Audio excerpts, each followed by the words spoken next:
বিসমিল্লাহির রহমানির রহিম। পহেলা বৈশাখ নববর্ষ যেটা বলা হয় বাংলা সনের প্রথম দিন, এ দিনকে উদযাপন করার একটা খুব নিকট অতীতের একটা ধারা চালু হয়েছে ঢাকা শহরে নাগরিক জীবনে। সংবাদপত্রগুলোর সূত্রে যতটুকু জানা গেছে সেটা হলো 1989 সনে রমনা বটমূল থেকে মিছিল বের করা হয়। ওই মিছিলটার নাম প্রথমে ছিল আনন্দ শোভাযাত্রা। এরপর ধীরে ধীরে এই মিছিলের একটা বিশেষ ধরন তৈরি করা হয়। মিছিল আসলে সেটার মধ্যে একটা কনসেপ্ট ঢুকানো হয় যে এই মিছিল এবং এই শোভাযাত্রার মধ্য দিয়ে অদৃশ্য অলৌকিক শক্তির কাছে, নিশ্চয়ই সেটা আল্লাহর কাছে না, মঙ্গল আকাঙ্ক্ষা করা সারা বছরের জন্য এবং অমঙ্গল দূরীভূত করে দেন, এটা আকাঙ্ক্ষা করা গায়রুল্লাহ, আল্লাহর বাইরের কোন শক্তির কাছে, অদৃশ্য শক্তির বিভিন্ন দেবদেবীর কাছে, এইটা মঙ্গল শোভাযাত্রায় পরিণত হয়। প্রথম দিকে ছিল আনন্দ শোভাযাত্রা। তার আগে আমি আপনাকে পেশ করা দরকার মনে করি, আপনি জানেন সেটা মোটামুটি ভাবে গত 100, 150, 200 বছরের ইতিহাসে জানা যায় আবহমান কাল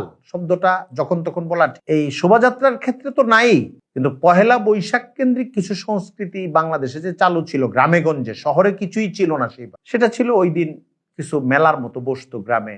নতুন বছর নানান পণ্য মানুষ বিক্রি করতে আসতো, অন্য মানুষ কিনতো, মাটির জিনিসপত্র, ফল ফলাদি। আরেকটা ছিল হাল খাতা, এক বছরের যে হিসাব নিকাশ দোকানদারের সঙ্গে ক্রেতাদের যেটা বকেয়া থাকতো, ওই প্রথম দিন বকেয়াটা পরিশোধ করতো দোকানদারও, তার নির্ধারিত যে ক্রেতা তাকে মিষ্টি দিয়ে আপ্যায়ন করতো। এই জন্য হাল খাতার ব্যাপারটা চালু ছিল, এটা আমরা শৈশবেও দেখেছি দোকানগুলোতে। হিন্দু ধর্মের লোকজন তাদের মতো করে কিছু পূজা অর্চনা করত, আর মুসলিম ধর্মের লোকজন, আমার দেখা দৃশ্য এটা ছোটকালে, হালখাতার সময় মিষ্টি রাখতো দোকানে, তাদের মতো করে কিছু দোয়া করে ফেলতো দোকানে।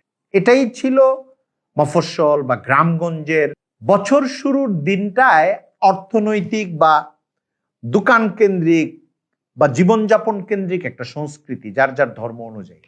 এটাকে নাগরিক জীবনে মানে ঢাকার বুকে প্রতিষ্ঠিত করার জন্য একটা মিছিলের রূপান্তরিত করে এটাকে প্রথমে আনন্দ শোভাযাত্রা, পরে এটা মঙ্গল শোভাযাত্রায় পরিণত হলো। মঙ্গল শোভাযাত্রায় পরিণত হওয়ার পরে এটার মধ্যে যে বিভিন্ন মিথ আরোপ করার চেষ্টা করা, হিন্দুত্ব ঘেঁষা, এবং কলকাতার পত্রপত্রিকাগুলোতে আপনি এটার একটা প্রশংসা দেখবেন, এবং বিভিন্ন রকমের মুখোশের যে ব্যবহার, বিভিন্ন দেবদেবীর সঙ্গে জড়িত, দেবদেবীর বাহনের প্রতীক, পেঁচা, ময়ূর, ষাঁড়, বাঘ, বিভিন্ন বিশ্লেষকরা এটা লিখেছেন। এমনকি আপনি বাংলাপিডিয়া, এখানেও আপনি পহেলা বৈশাখ, মঙ্গল শোভাযাত্রা, তারপরে বৈশাখের পূজা, বিভিন্নভাবে আপনি যদি এই জিনিসগুলো দেখেন, পশ্চিমবঙ্গের বিভিন্ন বর্ণনা এই জিনিসগুলো আছে তাদের সংবাদপত্রে, তাদের গণমাধ্যমগুলোতে। তো এই জিনিসটা এখানে নেওয়াটা কঠিন, মানে এটার অসামঞ্জস্যের দিকটা এখানে হচ্ছে এই যে মঙ্গল শোভাযাত্রা 85% চেয়ে বেশি মুসলিম প্রাধান্যের যে জাতিগোষ্ঠী, তাদের একটা বার্ষিক বছর শুরুর সংস্কৃতির মাধ্যম হয় কি করে, এবং এটা একটা সার্বজনীন অনুষ্ঠান হয় কি করে। আপনি এখানে যে অংশটা পূজার সঙ্গে জড়িত, এটা আপনি যদি করতেই চান, এটা হিন্দুদেরকে দিয়ে করান, এটা তাদের ধর্মের সাথে মিলে যায়।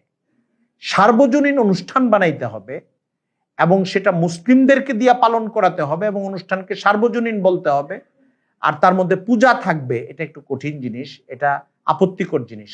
হ্যাঁ, যদি এমন হয় যে বছরের প্রথম দিন নাগরিকদের একটা সাধারণ চাহিদা, ভালো বা মন্দ যাই হোক, একটা মিছিলের মতো করবে, তাহলে সেটাকে আপনি একটা নির্ধারিত ধর্মের, যে ধর্মটা শিরিক আশ্রয়ী ধর্ম বা তাদের যে প্রতীক, এখান থেকে মুক্ত রেখে আপনি সাধারণ একটা মিছিল করতে পারেন, সাধারণ একটা শোভাযাত্রা করতে পারেন। বছরের প্রথম দিন একটা আনন্দ শোভাযাত্রা, এটা ইসলাম অনুমোদিত এইটা না, বরং তাহলে এটা ওই মঙ্গল শোভাযাত্রার যে মন্দত্ব, এটা থেকে অন্তত মুক্ত হয় আর কি। দুইটার মধ্যে অনেক ধরনের সামঞ্জস্য থাকলেও দুইটার মধ্যে কিছু তুলনামূলক ভিন্নতা আছে। মঙ্গল শোভাযাত্রায় অনেক বেশি সাদৃশ্য আছে অন্য ধর্মের সঙ্গে, শিরিকের সঙ্গে, দেব দেবী এবং মূর্তি, পৌত্তলিকতা ইত্যাদির সঙ্গে। বাংলাদেশের পহেলা বৈশাখের একটা ব্যাপক সংস্কৃতির বাহন এটা হইতে পারে না, এটা একটা জটিলতা, কারণ এই দেশের 85% চেয়ে বেশি মানুষ মুসলিম, এটা খেয়াল রাখার জিনিস। হ্যাঁ, এখানে যদি আপনি সংস্কৃতি নিয়ে যার যারটা করার সুযোগ দিতে চান, তাহলে আলাদা করে ফেলেন, যে মুসলমানরা তাদের কাজগুলো তাদের মোনাজাতের প্রক্রিয়ায় করুক, কোনো মসজিদে করুক, দিনটা শুরু করুক, আর অথবা খোলা মাঠে করুক, তাদের মতো করুক, তাদের মিছিলটা তাদের মতো হোক। আর হিন্দু ধর্মের লোকেরা যদি মনে করে যে না আমরা আমাদের পূজাগুলো করব, তাহলে তাদেরকে তাদেরটা করতে দেন। সার্বজনীন জিনিসটার মধ্যে একটা বিশেষ ধর্মের কিছু পূজা অর্চনা, দেব দেবীর প্রতীক, বাহনের প্রতীক এগুলো রাখা এটা গ্রহণযোগ্য না। এই জন্য মঙ্গল শোভাযাত্রার বিষয়টা শুরু থেকে সমালোচিত ধর্মতাত্ত্বিক এবং দায়ীদের পক্ষ থেকে। এটা একটা গুরুত্বপূর্ণ আপত্তির জায়গা।